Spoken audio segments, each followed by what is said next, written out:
The main drivers of Soviet foreign policy towards India from 1955 to 1991: structural power, ideological competition, and strategic instrumentalization. Introduction: India as a strategic variable in the Cold War power calculus. The relationship between the Soviet Union and India during the Cold War cannot be understood through simplistic narratives of ideological affinity or diplomatic goodwill. Rather, the relationship emerged as a calculated structural alignment within the bipolar international system. Moscow's policy towards New Delhi was not primarily driven by ideological missionary zeal, but by the instrumental utility of India as a geopolitical counterweight within the evolving strategic competition against the United States and China. The Cold War created an environment in which influence over large post-colonial states carried disproportionate strategic value, particularly when those states possessed demographic mass, territorial scale, and normative leadership within emerging international institutions such as the Non-Aligned Movement. India represents a uniquely positioned geopolitical actor, formally non-aligned yet materially significant, ideologically flexible yet rhetorically sympathetic to socialist developmental models, strategically autonomous yet structurally vulnerable to external balancing pressures. Soviet policy towards India therefore evolved as a hybrid strategy combining ideological signaling, arms transfer, diplomatic coordination, and geostrategic hedging. Moscow didn't seek to convert India into a satellite state comparable to Eastern European regime. Instead, it sought to integrate India into a loosely aligned geopolitical framework that constrained Western and Chinese strategic maneuverability across Asia. The core drivers of Soviet policy towards India can be analytically categorized into three independent dimensions: the ideological competition with the United States, the triangular rivalry with China, and the instrumentalization of India's political influence within the global south. These drivers interact dynamically, producing a relationship that was durable yet structurally limited, cooperative yet strategically asymmetrical. Cold Early Cold War hesitation, Stalinist suspicion, and strategic peripheralization. During the early phase of the Cold War, the Soviet leadership didn't initially view India as a strategically decisive actor. Stalin's foreign policy oriented prioritized consolidation of influence in Eastern Europe and management of relations with major industrial powers. South Asia remained peripheral to Soviet strategic thinking, partly due to perceptions that India retained institutional linkages to British imperial structures and elite political networks that were viewed as ideologically suspect. India's colonial administrative legacy generated skepticism within Soviet policymaking circles. Stalin's reluctance to engage deeply with India reflected a structural bias towards states that exhibit clearer revolutionary trajectories or stronger Communist Party mobilization potential. Unlike China, where communist revolutionary forces were engaged in existential conflict, India's post-independent leadership adopted a pluralist constitutional order that diluted the probability of rapid ideological realignment. However, the strategic environment shifted when Pakistan entered into security arrangement with the United States through the Baghdad Pact and the bilateral defense agreement in the mid-1950s. These developments signaled the extension of Western alliance networks into South Asia, transforming the region from a peripheral theater into a contested geopolitical space. Soviet policymakers recalibrated their assessment accordingly, identifying India as a potential balancing partner capable of constraining American strategic penetration in the region. India's openness to state-led economic development and skepticism towards Western colonial legacies made it receptive to engagement with Moscow. Jawaharlal Nehru perceived the Soviet developmental model as a possible pathway towards rapid industrialization without subordination to Western capital structure. The convergence of Soviet strategic opportunism and Indian developmental aspirations laid the structural foundation for bilateral cooperation. Ideological competition and the limits of communist expansion. Although ideological considerations formed part of Soviet engagement with India, the expectation that India might undergo a socialist transformation gradually diminished. Early Soviet optimism regarding the expansion of communism in post-colonial societies reflected broader theoretical assumptions about historical materialism and class struggle. India's large agrarian population and socio-economic inequality initially appeared consistent with Marxist predictions regarding revolutionary potential. However, India's democratic institutional framework and political pluralism constrained the ability to communist parties to achieve the hegemonic political control. Soviet policymakers increasingly recognized that ideological conversion was unlikely to materialize at a systematic level. Consequently, ideological objectives were progressively subordinated to pragmatic geopolitical consideration. By the Brezhnev era, Soviet foreign policy exhibited emphasis on ideological transformation and increased prioritization of strategic ability and military parity with the United States.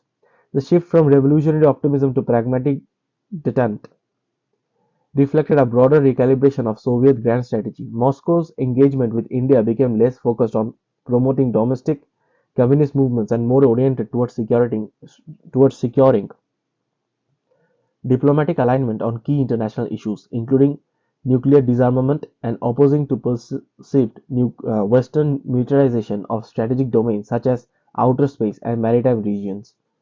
This ideological modernization reflected structural constraints within the international system. Soviet leadership increasingly contextualized power not purely in ideological terms but in relation to material capabilities, alliance configurations, and strategic geography. The recognition that ideological expansion could generate counterbalancing coalitions contributed to a more restrained, instrumental approach towards India.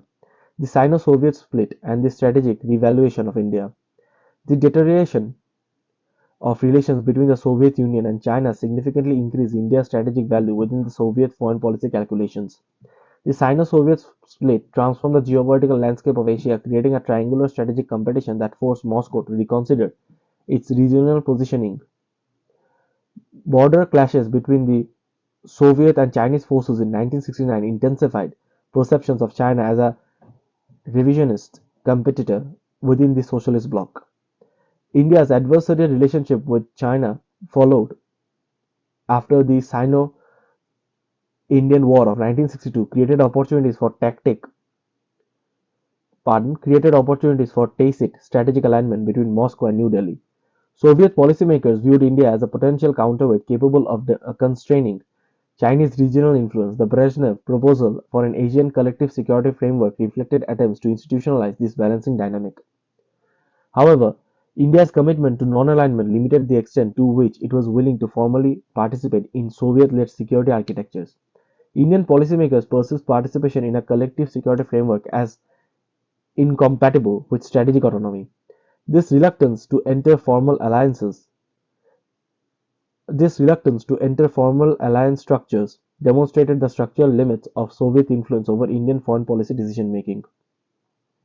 Despite these limitations, the Sino-Soviet rivalry ensured that India retained strategic relevance within Soviet geopolitical planning. Moscow continued to cultivate defense cooperation and diplomatic coordination with India as a part of a broader strategy to prevent Chinese strategic consolidations across Asia. Arms transfer, economic exchange, and strategic dependency formation.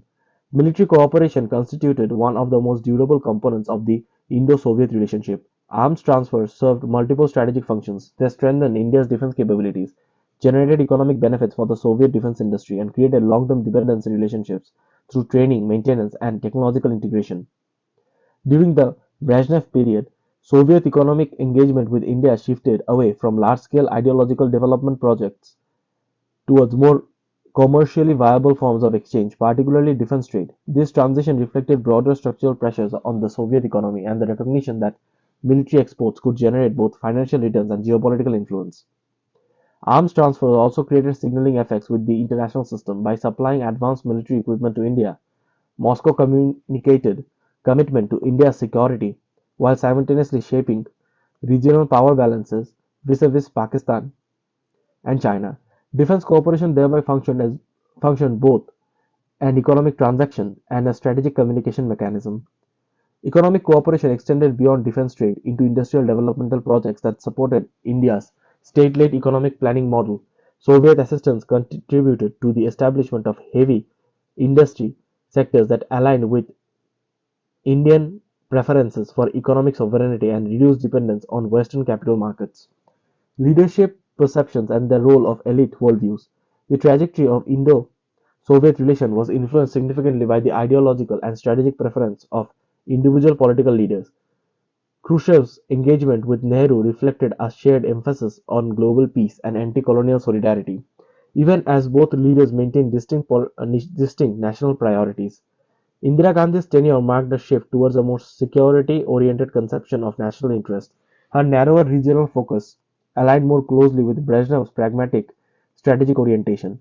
This convergence facilitated the deeper meaning of defense cooperation and diplomatic coordination during the 1970s. Leadership perceptions influenced the framing of bilateral cooperation, but it did not fundamentally alter the structural logic of underpinning the relationship. Both states continuously Both states consistently evaluate the partnership in terms of contribution to broader strategic objectives rather than purely normative statements. Structural constraints and the limit of strategic convergence. Despite sustained cooperation over several decades, the Indo-Soviet relationship didn't evolve into formal alliance structure. India's commitment to strategic autonomy constrained the degree of policy alignment that Moscow could realistically achieve. New Delhi consistently sought to maintain diplomatic flexibility by preserving relations with multiple major powers. The Soviet Union also faced structural limitations in its ability to project influence across geographically distant regions. Resource constraint, competing strategic priorities in Europe, and internal economic stagnation limited Moscow's capacity to invest indefinitely in peripheral partnerships. By the late 1980s, domestic transformation within both states contributed to the gradual erosion of bilateral momentum. India's movement towards economic liberalization reduced the ideological resonance of Soviet economic models. Simultaneously, Gorbachev's focus on internal reform and European security dynamics reduced the priority assigned to South Asian geopolitics. Conclusion: Instrumental partnership with a bipolar system. The Indo-Soviet relationship illustrates the extent to which Cold War alliances were shaped by structural incentives rather than ideological affinity alone. Soviet policy towards India was driven by the strategic imperative to manage competition within the United States and China while maintaining influence within the postcolonial order. India's value to Moscow derived from the geopolitical positioning, demographic scale, and normative leadership within the non-aligned movement. However, India's commitment to strategic autonomy prevented full alignment with Soviet strategic objectives. The relationship ultimately demonstrates the limitations of great power influence over non-aligned states, possessing significant domestic political legitimacy and strategic flexibility. The Soviet Union succeeded in cultivating a durable partnership with India but failed to transform that partnership into a formal alliance capable of reshaping the global balance of power. The Indo-Soviet relationship therefore represents a case study in constrained alignment where mutual interests generate sustained cooperation but structural asymmetries and divergent strategic priorities develop deeper integration into a unified geopolitical bloc.